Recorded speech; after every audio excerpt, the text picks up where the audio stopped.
D coin మీరు swap చేసుకున్నది 15వ తారీఖు సాయంత్రం 3 గంటలకు మనం స్వాప్ ఇచ్చాం విశాఖపట్నం ట్రైనింగ్ ప్రోగ్రాంలో. అప్పుడు చేసుకున్న వాళ్ళందరికీ 10 కాయిన్సే వచ్చాయి లక్షకి. 11 కాయిన్స్ రాలేదు. తర్వాత నేను ప్రకటించాను కాబట్టి. ఆ ఒక్క కాయిన్ కూడా పడిపోయింది. చెక్ చేయండి. రాలేనోడు కూడా వచ్చేస్తుంది. మీరు నాకు పంపించవసరం ఆటోమేటిక్గా రాలేదు. ఎందుకు రాలేదు? కొన్ని రీజన్స్ ఉన్నాయి అందులో. కొంత ఐఎస్డితో చేసాం, కొంత ప్రొడక్ట్తో చేసాం. ఈ రెండు కలిపినప్పుడు కొన్నింటికి రాలేదు. అలా రాలేని వాళ్ళందరికీ అంటే ఆ లాజిక్లో ఉన్నప్పుడు ఇవి కూడా అక్కడ ఉండిపోయింది. వాళ్ళకి రాలేదు. వాళ్ళకు కూడా ఒక కాయిన్ చొప్పున మళ్ళీ అందరూ పంపించాను. రాలని ఉంటే చూసుకోండి, నేను పంపిస్తాను, మీరు నాకు చెప్పవసరం లేదు. అంటే 11 కాయిన్స్ వచ్చేస్తున్నాయి. అలాగే నిన్న ఇవాళ చేసినోడికి కూడా ఆ ఒక్క కాయిన్ రాలేదు, 10 కాయిన్స్ వస్తుంది. పాత లాజిక్లోకి వెళ్ళింది. అక్కడ కొంచెం వర్క్ చేస్తున్నాను, దాని మీద వెళ్ళింది. వాళ్ళకు కూడా వచ్చేస్తే ఏం కంగారు లేదు. ఇచ్చిన మాట ప్రకారం ఈ నెలలో 30 లోపు ఉన్న వాళ్ళకి లక్షకి 7 కాయిన్స్ చొప్పున వచ్చేస్తాయి. అది ఎన్నైతే అన్ని కాయిన్స్. అవి కూడా మీరు చెక్ చేసుకోండి. ఒక్కొక్కటి ప్రతి మాట కంప్లీట్ చేసుకుని వెళ్ళిపోతుంది. ఒక్క విషయమే గుర్తుపెట్టుకోండి, మన డీ కాయిన్స్ కేవలం 2 కోట్ల లోపే మీకు పెట్టాను కూడా. ఇప్పుడు అనేక రకాల ప్లాన్స్ తోటి వస్తున్నప్పుడల్లా డీ కాయిన్ వాడుతున్నాం మనం. ఆ 2 కోట్ల కాయిన్స్ అయిపోయిన వెంటనే ఏ ప్రొవిజన్ ఏ అప్లికేషన్లో మనం ఆఫర్ ఇచ్చి ఉందో అక్కడితో ఆగిపోద్ది. ఐఎస్డిటి కొనుక్కున్నప్పుడు ఒక కాయిన్ ఇప్పుడు రేపు 30 వరకు ఒక కాయిన్ వస్తుంది, 30 తర్వాత అది హాఫ్ కాయిన్కి వచ్చేస్తుంది. అలా తగ్గుకుంటూ వెళ్తుంది. అలాగే అన్నింటిలో మనం ఒక్కొక్క దాంట్లో ఒక్కొక్క రకంగా తీసుకొచ్చాం. అలాగే స్వాప్లో కూడా మనకి ఆ లిమిట్ అయిపోయిందంటే స్వాప్లో కూడా తగ్గిపోతాయి.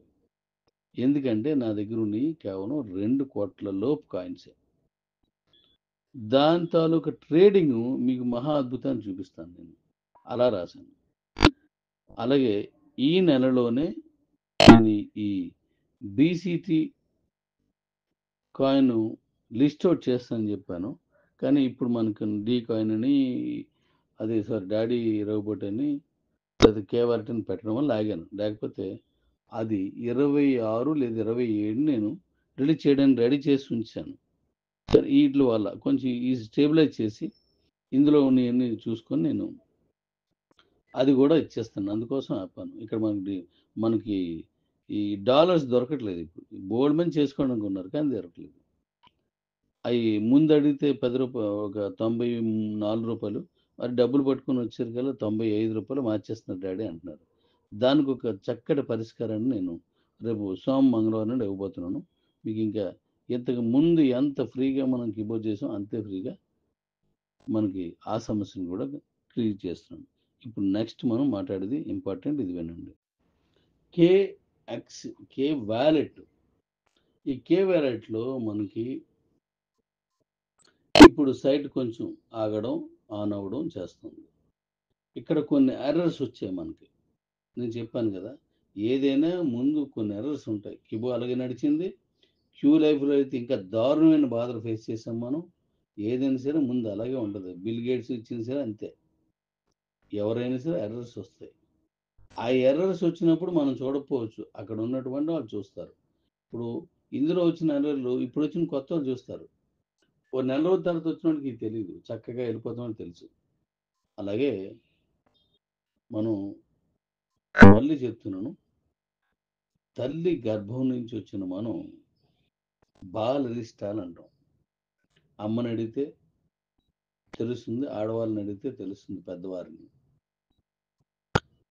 మనకి వాళ్ళకి పచ్చకమలు వస్తాయి, దానికి మందు వేస్తారు. గాలి చోకింది అంటారు, దానికి మందు వేస్తారు. మచూచులు వస్తుంటాయి, దానికి మందు వేస్తుంటారు.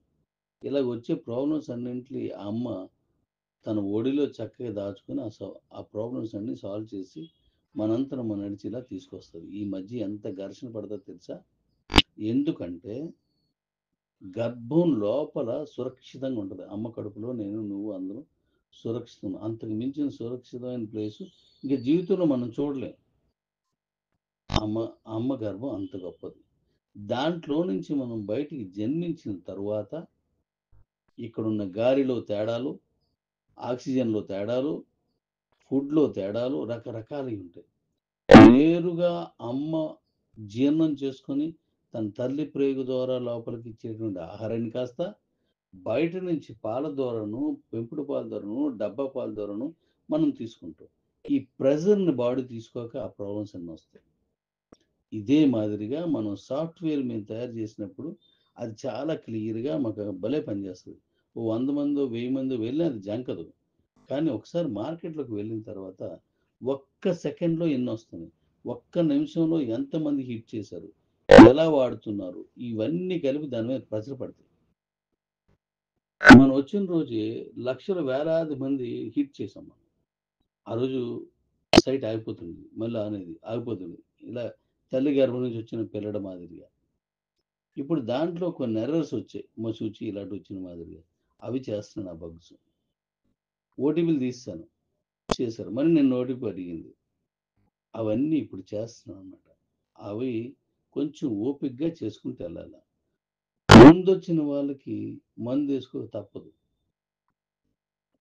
ఇప్పుడు ఏదైతే కొత్త ప్రాంతానికి వెళ్ళామో ఖచ్చితంగా ఒక ఫ్యాక్టరీలోకి వెళ్ళారు. ముందులా వాతావరణం ఉండదు. అక్కడ పొల్యూషన్ వగైరా ఉంటుంది. కొన్ని రోజులు అయితే అలవాటు అయిపోతుంది.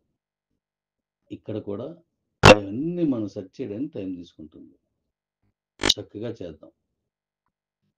ఇప్పుడు దాన్ని మ్యాక్సిమం సోమ మంగళ నాడు మీకు ఫ్రెష్‌గా వచ్చేస్తుంది. కొత్త వెర్షన్ అప్డేట్ చేస్తున్నాను. కొద్దిగా అయితే చేయండి. లేకపోతే కంగారు పడొద్దు. ఇన్నేళ్ళు కష్టపడి నేను చేసింది వదిలేయడానికి కాదు. ఇంత లాజిక్ ప్రయోగించినట్టు పెట్టింది చేయలేక కాదు. అది ఒక్కొక్కటి చేసుకెళ్తాను. కంప్లీట్ చేసి మీ చేతిలో పెడతాను. చక్కగా అవుతుంది. Thank you. Robo daddy. ఇది కూడా ఇందులో ఉన్న బగ్స్‌ని కూడా క్లియర్ చేస్తున్నాను. ఇది కూడా ఎల్లుండికి మాక్సిమం మంగళవారం, సోమవారం నాటికి నేను క్లియర్ చేసి మీకు అందజేస్తాను. ఇందులో ఇలా చేసుకున్నప్పుడు కొన్ని ప్రాబ్లమ్స్ రావడం, కొన్ని ముందు కనిపించి తర్వాత ఉండకపోవడం, లేదా పాస్వర్డ్ మారిపోవడం ఇలా జరుగుతుంది. చెప్పాను కదా! బాలరిష్టాలు ఇవన్నీ. అవి కూడా క్లియర్ చేస్తున్నాను. ఇవన్నీ క్లియర్ చేసి మీకు ఎలా ఇస్తున్నానో కూడా చెప్తా. దాన్ని కూడా వివరిస్తాను నేను. కాబట్టి ఎక్కడ కంగారొద్దు. బంగారం గనిలాగా చివరిలో చేసి ఇది అవ్వలేదు అంటే ఎక్కడికెళ్ళినా అదే నడుస్తది. ఎక్కడికెళ్తే గొప్పగా ఉండదు. నెట్వర్క్ మార్కెటింగ్ వచ్చి నాకు తెలిసి 1921లో 1921లో కేఆర్ విజయ తమిళ యాక్టర్ అమ్మ అందరికీ అమ్మలాగా చాలా పాత్రలు చేస్తూ ఉంటుంది. వాళ్ళ మామగారు కేఆర్ విజయ వాళ్ళ మామగారిది వాళ్ళది సుదర్శన్ చిట్ ఫండ్స్ అనుకుంటాను అది. ఫస్ట్ ఆ కంపెనీకి పెట్టారు 1921. అక్కడి నుంచి ఈ రోజు వరకు మనకు 100 ఏళ్ళు పైబడి అయిపోయింది.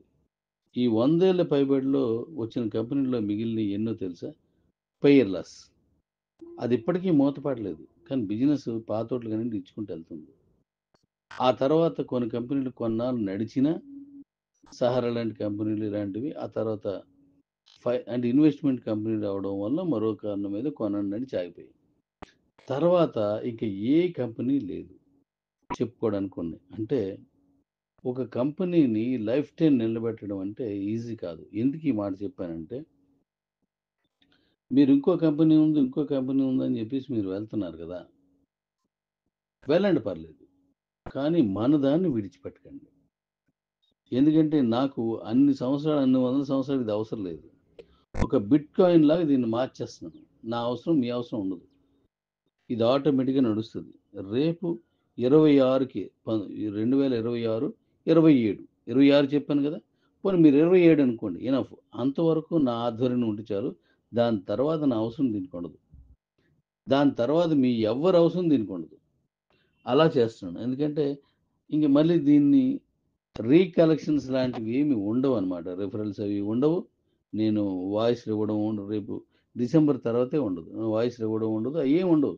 సహజంగా నడుస్తది. మీ కాయిన్ శుభ్రంగా హ్యాపీగా దాన్ని అమ్ముకోవడం, కొనుక్కోవడం, అయి ఎలా వాడుకోవడం ఇయన్నీ చేసుకోవచ్చనమాట. కాబట్టి కొద్దిగా ఓపిక పట్టి మిగతా పనులన్నీ యాజ్ ఇట్ ఈజ్‌గా జాగ్రత్తగా చేసుకెళ్ళిపోండి.